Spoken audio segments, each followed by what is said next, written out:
All right, well, I'm going to show you the ladder problem for related rates. And this was a problem they asked free response. You had 15 minutes, worth 9 points. So they asked you three different questions. A free response problem has to be worth 9. They make them worth 9. So they add this little extra question here. I've never seen this question since, but I always show it to everybody like, hey, here's a question they've asked before. This is a rare question about the angle, but this is the main question they ask nowadays on multiple choice. This will be the easiest one and probably the most common question you get. All right. So all we have is a 70-foot ladder, and they tell us it's being pulled away at 2 feet per second. So the bottom of the ladder is sliding out. Now, if you visualize that, if the bottom of the ladder is sliding out, then the top of the ladder is sliding down, right? Down the wall. So, but since it's pulling out, we need to label that because they're saying the base is pulled away at 2 feet. So that base is changing at 2 feet. So I need to have a name for it. So that means dx dt is 2 feet per second. And it's a positive 2 because it's getting bigger. Do you agree? You know, you got to think to yourself, like, if I pulled that out, that the x was getting longer. You have to think like, oh, is that true? And that would be a positive 2. All right. If I was pushing the ladder towards the wall from the bottom, my x would be getting smaller and it would be a negative. All right. All right. So that's all they gave us. So let's answer the question. How fast is the ladder sliding down the wall? So they're asking for sliding down the wall. So here's the top of the ladder, so it's heading this way.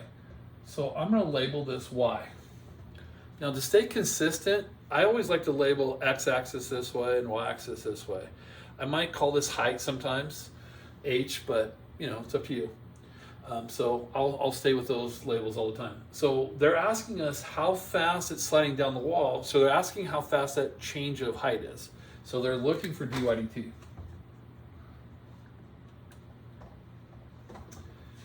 And it says when the base is 8 feet from the wall. So when it's 8 feet from the wall, so they're saying when x is 8, because the base is x. So they're saying when x is 8. So read it and make sure you feel comfortable with those numbers. How fast is the ladder sliding down the wall? So I labeled that y, so dy dt, that's what they're looking for. When the base, the bottom, which is x, when x is 8. Okay, so we have to come up with our own equation. That's what makes these a little difficult. People are like, what equation should I use? Well, what equation incorporates the given information, right? Now the ladder is 17. The ladder is not a variable. If you have a 17-foot ladder and it's starting to fall, it's still a 17-foot ladder, right? It's not going to get smaller as you drop it. You're not going to drop it and drop to 16 feet. Ladder, it's going to be a 17-foot ladder. So the ladder is not a variable. So don't label it like z. Some people go, let's call the ladder z. Well, it's not changing. It's 17. A 17-foot ladder is 17 feet long always, right? All right, so what equation uses all these? Well, this is a right angle. So I can do Pythagorean theorem. X squared plus y squared equals 17 squared. All right, the third side, 17 squared is 289. So that's an equation that uses all the information. All right, well, how do I find out how fast things are changing? I take their derivative. So whatever equation you come up with, take its derivative. All right, derivative x squared, 2x dx dt plus 2y dy dt equals 0. All right, let's fill in the blanks. Now, once you take the derivative, we're going to now find the rate at the certain time we're checking. They said check when it was 8 feet, so they told us x was 8. So 2 times 8. dx dt we know is 2. Y is unknown. And we're looking for dy dt. So I guess I'm supposed to know that. So it appears we have some missing information.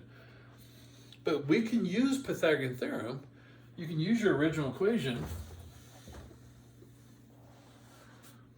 I can plug in I know x is 8, I can plug in 8 into this equation and find y. It's plus it's one of my triples, 8, 15, 17. So I plug in 8 in for x, and I get 64 plus y squared equals 289. So I get y squared is 225, or y is 15. So now I know y is 15. Okay? All right, so I plug in 15 here. Now I solve for dy dt. This is 32, and this is 30. So if I send the 32 over, I get negative 32 over 30, which is negative 16/15. All right? Now, why is it negative? Because we're sliding down the wall. All right? All right. So in the units, or feet per second, so it's just a y value, so feet per second. So I should have a negative answer there because it's definitely the y value you can clearly see is decreasing. All right, how fast does the area of the triangle form change this time? All right, so area of the triangle underneath that ladder. What is that area? Well, area of a triangle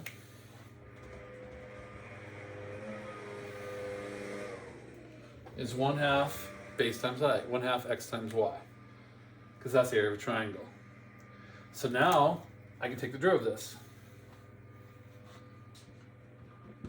dA dt equals, and I'm going to do a product rule. Oh, this is one of the few times I have to do the product rule because I have a product.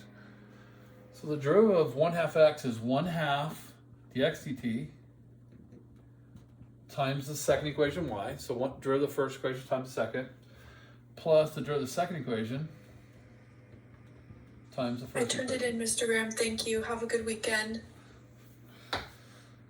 That's all right. Yeah, I'm filming a video, so that's why I was not chatting. All right, sorry. I was people taking tests. All right. Thank you. Yeah, you have a good weekend. Take care.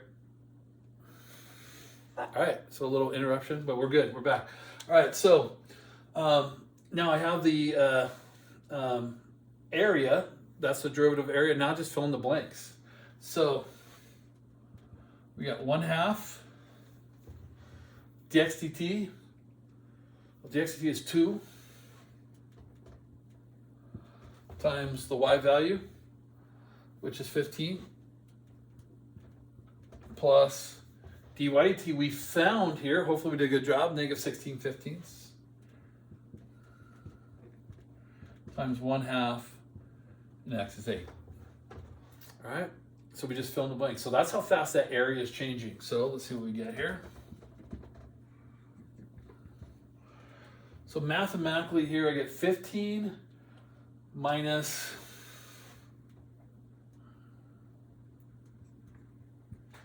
64/15. All right. So if I do a little bow tie method, I get 225 minus 64, so 161 over 15, I think. And it's area, so remember it's going to be square feet per second. Area, remember, is always squared. Volume was cubed, area squared, and so forth. Now we got a positive answer. Is the area under the triangle going to always get bigger, or is it going to get bigger or smaller? You know, what's happening? Early on, when the ladder's real close to the wall, the area starts at 0 if the ladder's against the wall. So as you pull away, it's actually going to grow. But when you get to the halfway point, 45 degrees, if you get that 45 degrees, then the area is going to actually start to decrease and get down to 0.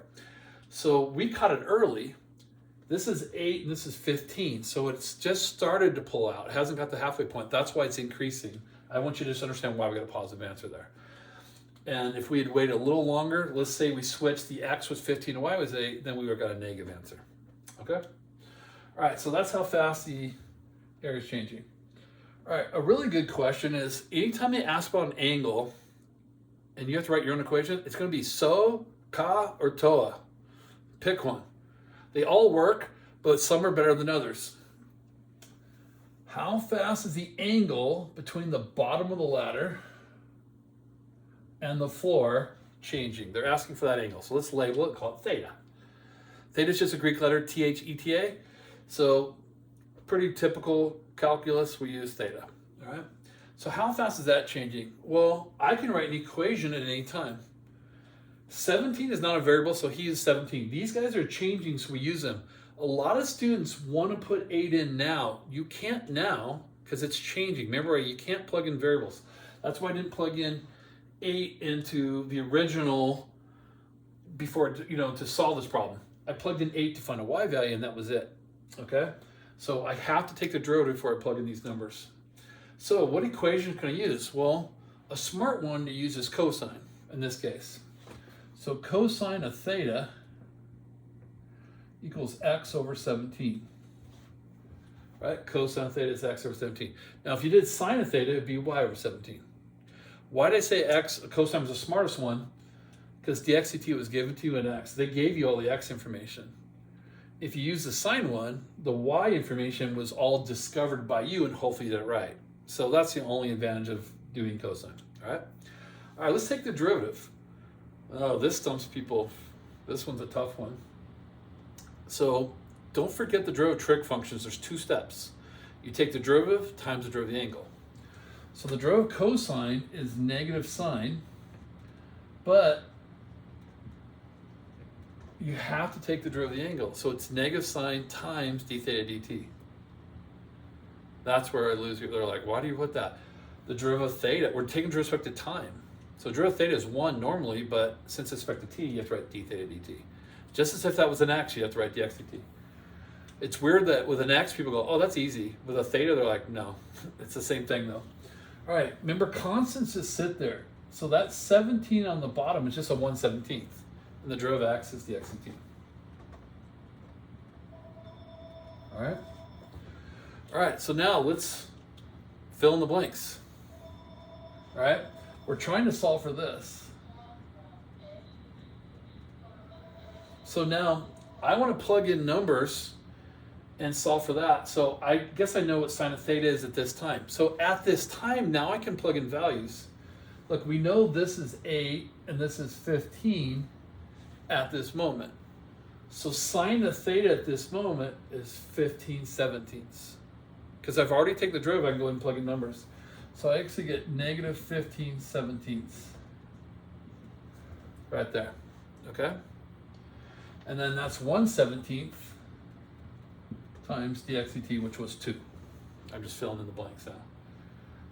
So this is where people get stumped over here like, well, how do you know sine of theta? Well, we know that's 8 and that's 15. We found y was 15 earlier. And sine of theta at this time would be 15/17. All right? Are the 17s canceled? Divide by 15. And you get negative 2/15. All right. Whenever the units from whenever you find an angle is always radians, not degrees, radians per the time, which was seconds.